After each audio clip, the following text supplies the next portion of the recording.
Praise the Lord. इस मुबारक दिन के लिए प्रभु ने जो हमें दिया, हजारों हजारों लोगों को आज का दिन नहीं मिला, परमेश्वर ने हमें दिया। और इस माध्यम से आप लोगों के सामने आने में हमारा सहायता किया, खुदा का बड़ा धन्यवाद करते हैं। परमेश्वर पिछले दिनों में आपको संभाल कर रखा, आज भी संभाल कर रखे, आज के दिन संभाल कर रखे।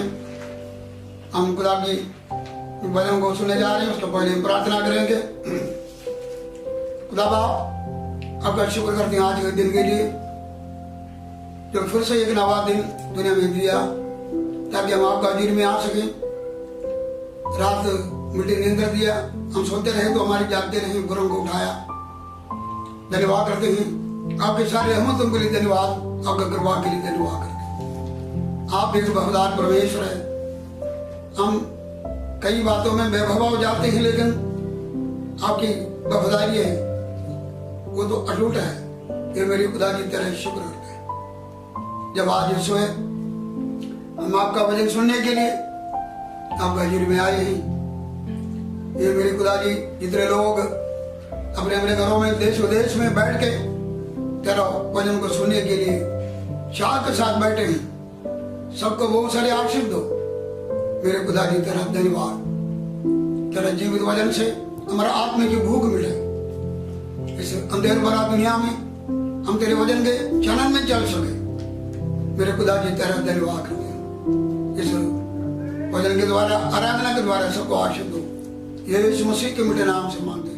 जब सारे दरवाजे तुझ बंद दिखे, समझो नया द्वार खोला है प्रभु ने। समझो नया द्वार खोला है प्रभु ने। जब सारे दरवाजे तुझ बंद दिखे, समझो नया द्वार खोला है प्रभु ने। समझो नया द्वार खोला है प्रभु ने। आंधी तूफान उठाए लहरें, जीवन की नैया लगी डूबने। विश्वास यीशु पर तेरा बढ़ता जाए, विश्वास यीशु पर तेरा बढ़ता जाए। वो साथ है तेरे तुझ पार लगाए। जब सारे दरवाजे तुझ बंद दिखे, समझो नया द्वार खोला है प्रभु ने। समझो नया द्वार खोला है प्रभु ने। लाल समुंदर सामने तेरे, शत्रु की सेना तुझको घेरे। घबराना नहीं, प्रभु साथ है तेरे। घबराना नहीं, प्रभु साथ है तेरे। नया द्वार सोचा है प्रभु ने। जब सारे दरवाजे तुझ बंद दिखे, समझो नया द्वार खोला है प्रभु ने। समझो नया द्वार खोला है प्रभु ने। रखा भरोसा जब यूसुफ ने, रखा भरोसा जब यूसुफ ने। पूरी हुई दर्शन की बातें, बुराइयों ने है घुटने टेके। बुराइयों ने है घुटने टेके, भलाइयों ने है गढ़े जीते। जब सारे दरवाजे तुझ बंद दिखे, समझो नया द्वार खोला है प्रभु ने। समझो नया द्वार खोला है प्रभु ने। हाज़िरा थी जब संकट में, टूट गई सारी उम्मीदें। हाज़िरा थी जब संकट में, टूट गई सारी उम्मीदें। देखा उपाय तो खुल गई आंखें। नया द्वार सोचा है प्रभु ने। नया द्वार सोचा है प्रभु ने। जब सारे दरवाजे तुझ बंद दिखे, समझो नया द्वार खोला है प्रभु ने, समझो नया द्वार खोला है प्रभु ने। आमीन।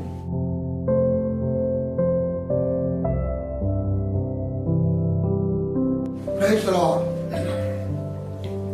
धन्यवाद हो, फिर से हम उसका हाजिरी करो। जितने मेरे सुनने वाले हैं, दूर नजदीक, घरों में, देश विदेश में, इन सबको जय मसीह। Praise the Lord. पिछली बारी कल पास आशीष के वसीले से आप खुदा का पागलाम सुने, उसका पहले मेरे वसीले से ये प्रोग्राम सुने थे, खुशी का मौका। परमेश्वर में हर प्रकार का खुशी का मौका देते ही हमें वो गम का भी मौका हो, हम उस समय भी जैसा पौलुस ने फिलिपियों को लिखा है, सदा आनंद रहो, हम आनंद रह सकते हैं। परमेश्वर के बीच में और दूसरे लोगों के बीच में ये फर्क है, हम हर हाल पर खुश और आनंद रहते हैं।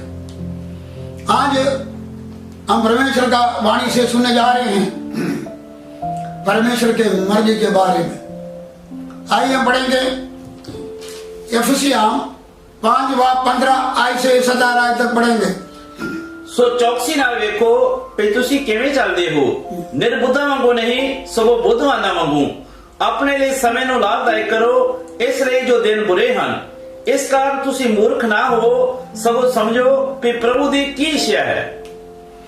इधर आज हम ये वचन से शुरू करेंगे।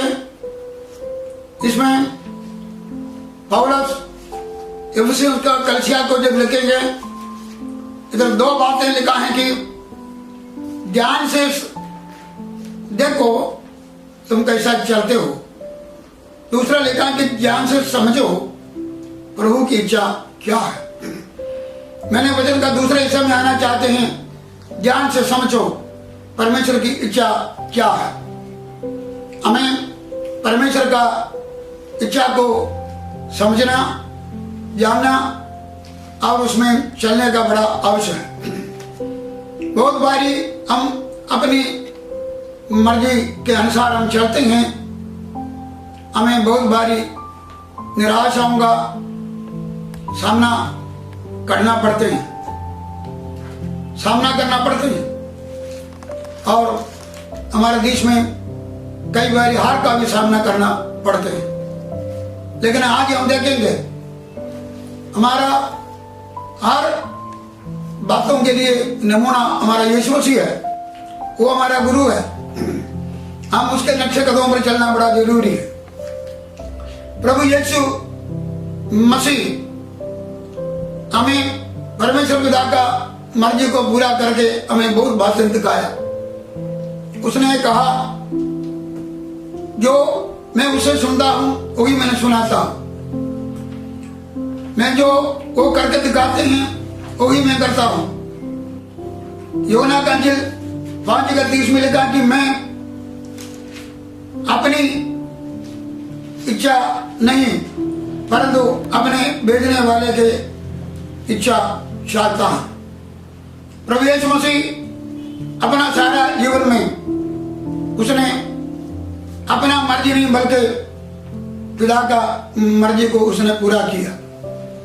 जब ये संसार पर आते हुए उसने ये कहा, इब्रानियों 10:5 आय से लिखा है, इसी कारण वो जगत में आते समय कहता है बलिदान और भेंट तुमने ना चाहिए, पर मेरे लिए एक देह तैयार किया। हो बलिया और पाप बलिया से तू प्रसन्न नहीं हुआ, तब मैंने कहा देख मैं आगे आऊं। पवित्र शास्त्र में मेरे विषय में लिखा हुआ है ताकि हे परमेश्वर तेरी इच्छा पूरी करूं। भाई बहनों, हम यीशु मसीह के द्वारा, उसके जीवन के द्वारा हमें परमेश्वर की मर्जी उसने कैसा किया जान सके। इधर प्रभु यीशु मसीह परमेश्वर की मर्जी पूरी करने में, क्योंकि हमारा एक दृष्टांत है, एक नमूना है। उसने परमेश्वर के मर्जी को जो पूरा करना था, उसने ये कहा, ये मेरे बारे में लिखा हुआ। बहुत बारी हम परमेश्वर की इच्छा को हम जानते नहीं, हम सवाल रखते हैं परमेश्वर की इच्छा हम कैसा पूरा करेंगे। हम उस लोगों को देखते हैं जो अपनी मन मर्जियां करते हैं, प्रचार करते हैं, जीते हैं, उसको देख के हम अपने आप को अपनाता हूं। लेकिन हम परमेश्वर का मर्जी को कैसा जान सके। यीशु उसने कहा, जब उसने ये संसार पर खुदा का मर्जी को पूरी करने जैदारी होके आने लगा, और उसने कहा मेरे विषय में लिखा हुआ। ये वजन से हमें ये मिलता है, परमेश्वर का मर्जी को हम जानना सिर्फ वचन के द्वारा ही है। क्योंकि हमने जो कुछ भी परमेश्वर को मर्जी पूरी करना इंसान को देखकर नहीं, बल्कि वचन को देखना। वचन में ये बातें लिखा है, हमने करने का, बोलने का, पढ़ने का, खाने पीने का, हमारा जीवन, आत्मिक जीवन, शारीरिक जीवन, जो कुछ भी हो, जो कि सब कुछ परमेश्वर का वचन में लिखा हुआ, हम उस वचन के अनुसार अपना जीवन गुजारते हैं। अर्थ यह है प्रभु का मर्जी को हम पूरा करते हैं। दूसरी गल, यीशु मसीह ने यह कहा, मैं आया हूं, तूने मुझे एक शरीर दिया हुआ। हमें परमेश्वर का मर्जी को पूरी करना है तो हमें एक अर्पण वाला जीवन जरूर चाहिए। हमें परमेश्वर की इच्छा के लिए अपने आप को अर्पण करना चाहिए। रोमियो 12 बाब में लिखा है कि ये मेरे प्यारे भाइयों, तो अपना शरीर को जीवित, पवित्र और परमेश्वर का प्रसन्न बलिदान होके चढ़ाओ। जब अब हमारा ये शरीर को जिस तरह यीशु मसीह ने अर्पण किया, हम परमेश्वर की इच्छा के लिए अर्पण करने के लिए तैयार होना चाहिए। हमको एक अर्पण वाला जीवन होना चाहिए। आज हम देखने जा रहे हैं परमेश्वर का इच्छा को हमने जानना है क्या है, उसी के लिए हम अपना जीवन को अर्पण भी करना चाहिए। ये खुदा आपका वचन के द्वारा हमसे गल बात करो ताकि तेरे मर्जी को मैं जान सके। परमेश्वर एक को नहीं, सबको चाहते हैं, वो ढूंढ रहा है मेरा मर्जी कौन पूरा करेगा, मेरे इच्छा को कौन पूरा करेगा। खुदा के वचन में रसूलों का कर्तव्य में लिखा है, 22 में लिखा है, फिर उसे अलग करके दावीद को उनका राजा बनाया, जिसके विषय में उसने गवाही दी कि मुझे एक मनुष्य यीशु का पुत्र दावीद मेरे मन के अनुसार मिल गया है, वो मेरी सारी इच्छा पूरी करेगी। जब शाऊल राजा अधिकार हो गया, परमेश्वर ने उसको निकाल के दावीद को परमेश्वर राजा होने का अधिकार दिया, क्योंकि परमेश्वर को ये आशा थी वो मेरी सारी इच्छा पूरी करेगा। परमेश्वर आज भी हमें ढूंढ रहे हैं, हम उसकी सारी इच्छा को पूरा करने वाला लोग बने, उसके लिए अपने आप को अर्पण करें। आइए असि खुदा का वचन किससे देखेंगे, परमेश्वर का इच्छा क्या है। पहली गल, यूहन्ना का इंजील 6:40 आयत पढ़िए। मेरे पिता दी ये मर्जी है कि हर कोई जो पुत्र नु वेखे अते उस उत्ते निश्चय करे सो सदीप का जीवन पावे अते मैं अंत दे दिन जिंदा उठावांगा। इसमें अंग्रेजी में जब देखेंगे, हिंदी में भी देखेंगे, मेरा पिता का इच्छा ये है, मर्जी ये है, हर कोई यीशु मसीह के ऊपर विश्वास करे और अनंत जीवन हासिल करे। सबसे पहली परमेश्वर पिता का इच्छा ये है, हर कोई यीशु मसीह पर विश्वास करे, उसको हमेशा का जीवन देने वाला को विश्वास करे। लेकिन परमेश्वर ने जगत के साथ ऐसा प्यार किया, उसने अपने एकलौता पुत्र दे दिया, जो कोई इस पर विश्वास करेगा वो कभी नाश न आनंद जीवन पाएगा। परमेश्वर की इच्छा ये है, हर कोई उस यीशु पर विश्वास रखे, अनंत जीवन हासिल करे। सिर्फ विश्वास ही नहीं करना। पहला तीमुथियुस 2:3 से 5 आयत तक पढ़िए। ਸਾਡੇ ਮੁਕਤੀਦਾਤੇ ਪਰਮੇਸ਼ਰ ਦੇ ਹਜ਼ੂਰ ਇਹੋ ਭਲਾ ਅਤੇ ਪ੍ਰਵਾਨ ਹੈ ਜੋ ਚਾਹੁੰਦਾ ਹੈ ਕਿ ਸਾਰੇ ਮਨੁੱਖ ਬਚਾਏ ਜਾਣ ਅਤੇ ਉਹ ਸੱਚ ਦੇ ਗਿਆਨ ਤੱਕ ਪਹੁੰਚਣ। इसमें ये लिखा है कि परमेश्वर ये चाहता है और कोई सत्य का ज्ञान तक आए। आगे ਕਿਉਂ ਜੋ ਪਰਮੇਸ਼ਰ ਇੱਕੋ ਹੈ ਔਰ ਪਰਮੇਸ਼ਰ ਅਤੇ ਮਨੁੱਖਾਂ ਦੇ ਵਿੱਚ ਇੱਕੋ ਵਿਚੋਲਾ ਹੈ ਜਿਹੜਾ ਆਪ ਮਨੁੱਖ ਹੈ ਅਰਥਾਤ ਮਸੀਹ ਯੀਸ਼ੂ। परमेश्वर का इच्छा ये है हर कोई उस यीशु पर ईमान रख के एक ही विचोला मुक्तिदाता प्रभु यीशु, क्योंकि परमेश्वर ये चाहता है, ये परमेश्वर का मर्जी है हर कोई उस उद्धारकर्ता मुक्तिदाता यीशु पर ईमान रखे और बचाए जाए। सर यही नहीं है प्रभु का इच्छा एक पापी के बारे में। दूसरा पत्रोस 3 उसका 9 आयत पढ़ी। ਪ੍ਰਭੂ ਆਪਣੇ ਵਾਅਦੇ ਦਾ ਮੱਠਾ ਨਹੀਂ ਜਿਵੇਂ ਕਿੰਨੇ ਹੀ ਮੱਠੇ ਦਾ ਭਰਮ ਕਰਦੇ ਹਨ, ਪਰ ਉਹ ਤੁਹਾਡੇ ਨਾਲ ਝਿਜਕ ਕਰਦਾ ਕਿਉਂ ਉਹ ਨਹੀਂ ਚਾਹੁੰਦਾ ਕਿ ਕਿਸੇ ਦਾ ਨਾਸ਼ ਹੋਵੇ ਸਗੋਂ ਸਭੇ ਤੌਬਾ ਵੱਲ ਮੁੜਨ। सो परमेश्वर का मर्जी यह है हर कोई इंसान तौबा करे। सो पहला पॉइंट यह है परमेश्वर का इच्छा है हर कोई यीशु पर ईमान रखे और आनंद जीवन पाए।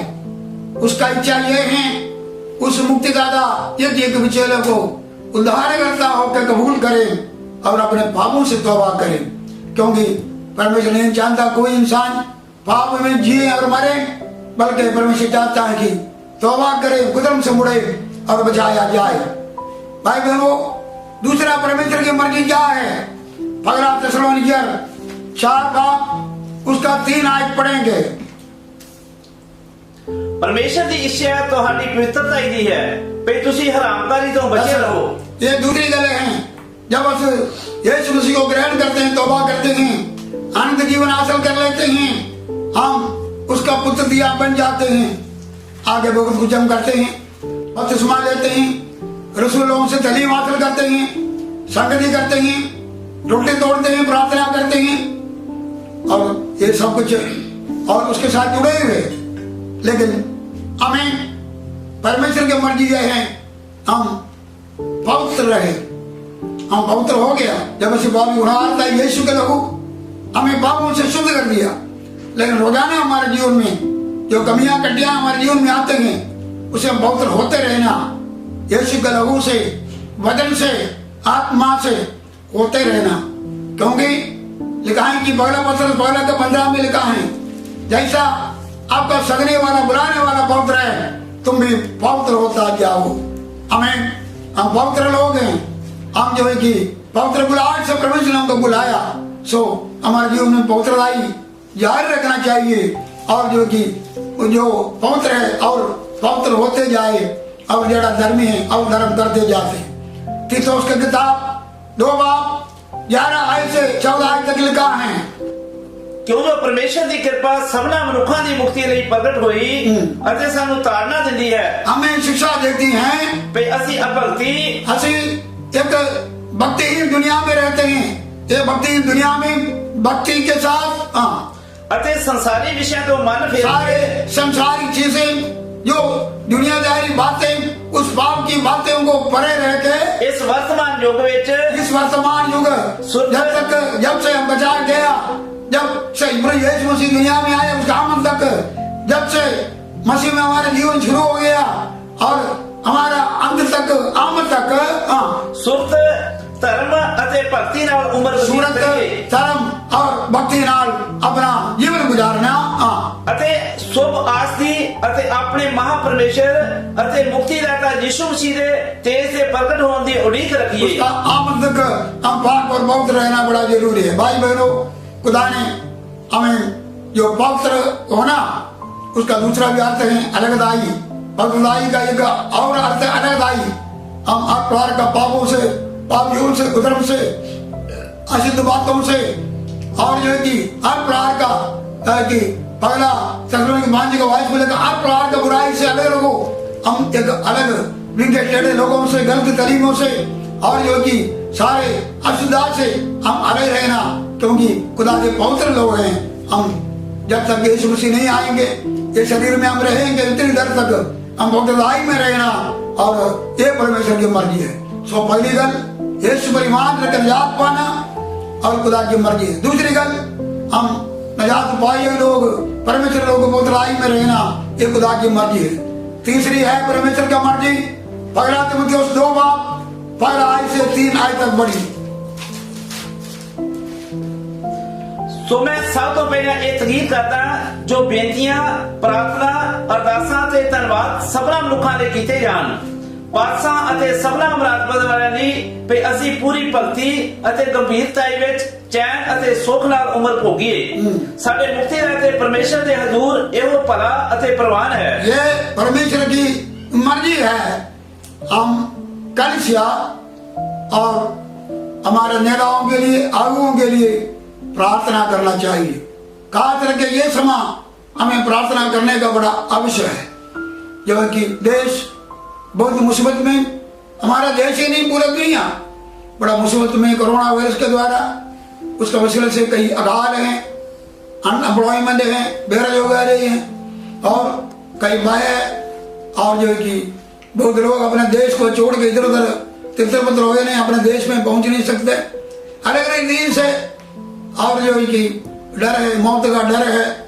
और भाई बहनों, ये समय हमारे देश के नेताओं के लिए प्रार्थना करना, देश में कैसा लोगों को सुविधाएं दें और इन्होंने अन्न भोजन पहुंचाएं और इस लोगों का जरा इलाज करें, और जो अलग अलग रीति से सरकार के पास बड़ा जिम्मेवारी है। हम प्रार्थना करना चाहिए, ये समय सारे अधिकारियों के लिए प्रार्थना करें और ये अच्छा रीति से ये सारे मैनेजमेंट कर सकें।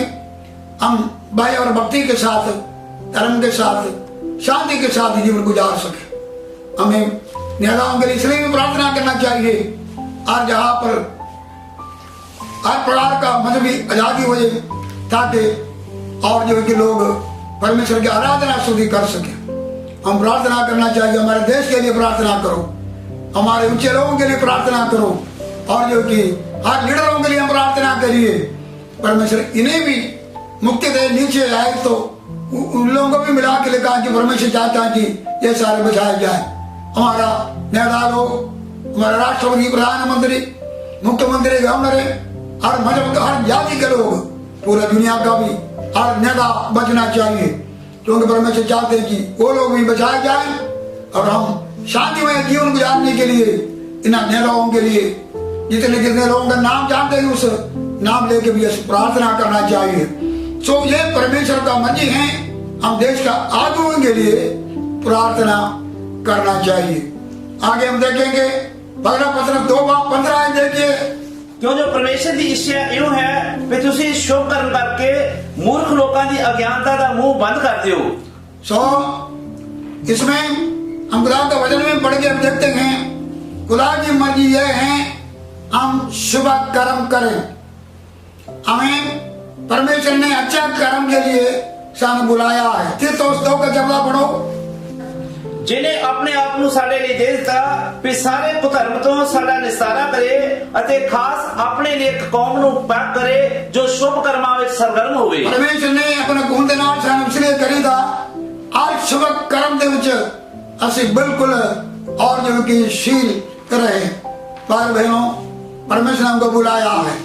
हम पहले हमारे जीवन में कुधर्म थे, शुभ कर्म नहीं थे, लेकिन आज परमेश्वर ने हमें इसलिए बुलाया हम शुभ कर्म करना, नेकी का काम करना और परमेश्वर के लोगों के साथ करना, दूसरों को साथ करना, हर प्रकार का नेकी, क्योंकि हमारा परमेश्वर और जो कि हमारे साथ नेकी किया है, हमें भी चाहिए हम दूसरों के साथ नेकी करना। कुछ लोग सुनाना होंगे, प्रार्थना करना होंगे, दूसरों को गरीबों का मदद करना होंगे, कमजोर विश्वासियों को उठाना होगा। परमेश्वर हमें तो भी बख्शे। ये जो समय है, ये जो कोरोना वायरस का समय आ गया, लोग संकट में हैं, हमें उनके लिए जो कुछ भी कर सके हम परमेश्वर के नाम के लिए करना चाहिए, क्योंकि परमेश्वर ने हमको शुभ कर्म के लिए परमेश्वर ने हमको बुलाया है।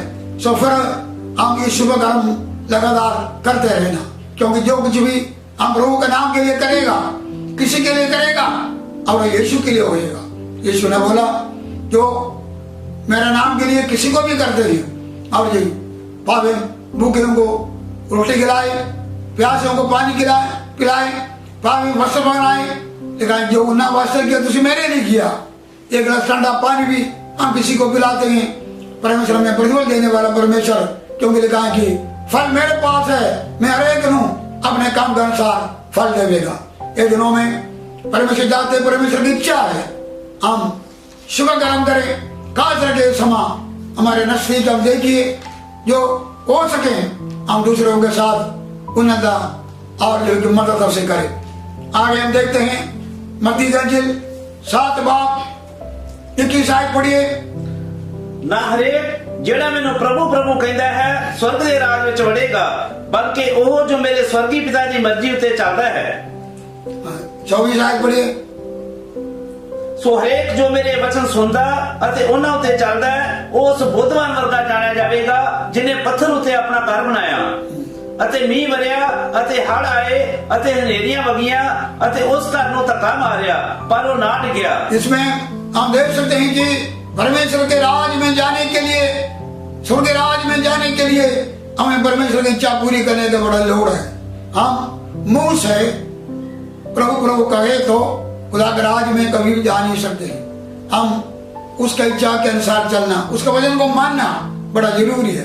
ये तो 2 प्रकार का मकान बारे में लिखा है कि रेत पर मकान, चट्टान के ऊपर मकान, चट्टान के ऊपर जो मकान बनाया उसी के बारे में लिखा है कि जो इंसान मेरे वचन को सुनता है और उसको मानता है, वो चट्टान पर बनाए हुए मकान जैसा ही होगा। वो लोग विपत्ति आएंगे, आंधी आएंगे, तूफान आएंगे हमारे जीवन में, लेकिन उनका उस मकान, उनका विश्वास का जीवन कभी डिग नहीं सकता है, क्योंकि उनका जड़ा बुनियाद वचन के ऊपर हो। और कोई शख्स है परमेश्वर का मर्जी को पूरा कर सकते हैं। जो रेत पर बनाया वो है वचन सुनते ही मानते नहीं, और जड़ा आंधी तूफान बारिश को जीवन में आ जाते हो, वो मकान डिग जाते हैं, उनका विश्वास खत्म हो जाते हैं, विश्वास जीवन है ही नहीं रहते हैं, वो विश्वासी है ही नहीं रहते हैं। लेकिन खुदा की बादशाहत में जाना है तो खुदा को वचन को मानना और बड़ा जरूरी है। खुदा के राज में ये प्रभु बोलना नहीं, बल्कि खुदा को वचन को मानने के लिए खुदा को ताकत दे, हिम्मत दे।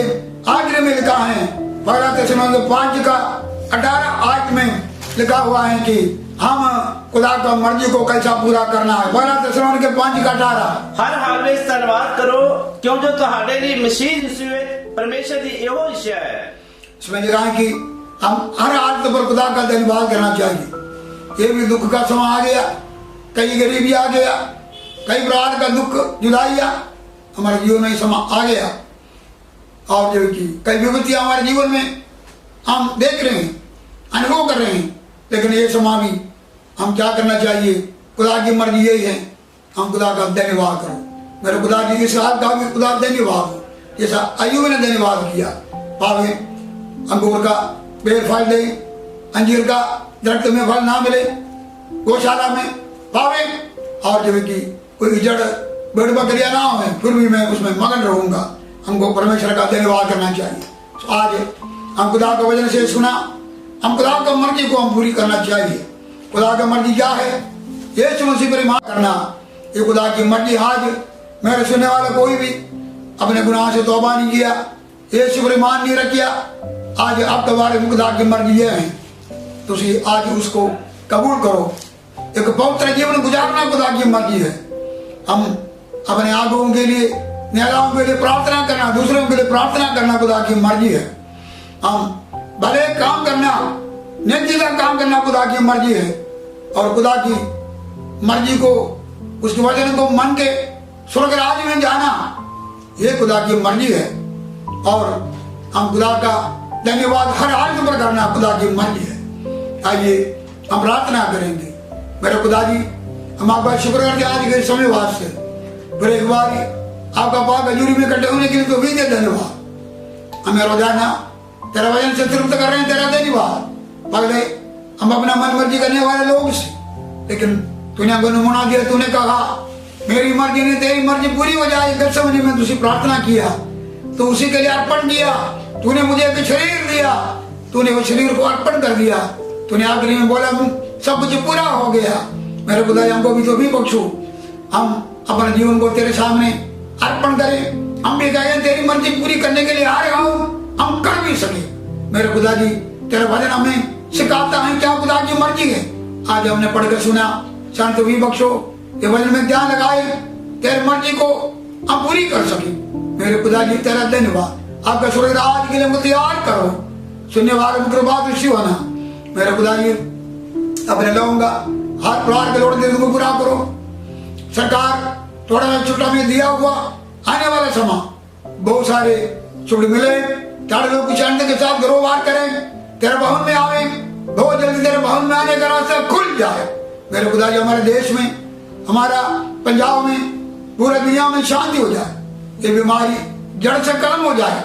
मेरे खुदा जी बीमारी के बिस्तर पे शिफा दो, सारे विश्वास लोग जो लोग खुदा अपने घरों में दुखी हजार बीमार शिफा दो। और खुदा बाप पैसे का कमी, खाने पीने की कमी, क्या क्या कमियां पूरा करो खुदा बाबू, अपने सूर्य खजाने से पूरा करो। थोड़ा खुशी और आनंद हर एक जीवन में बने रहे खुदा, तेरा जुड़ी नजर आए यीशु मसीह के नाम से, आमीन। हमारा खुदा यीशु मसीह का अनुग्रह, खुदा बाप का प्रेम की संग दी हम सबके साथ भी, सारे संतों के साथ आज से लेके अब तक होते रहे, आमीन आमीन।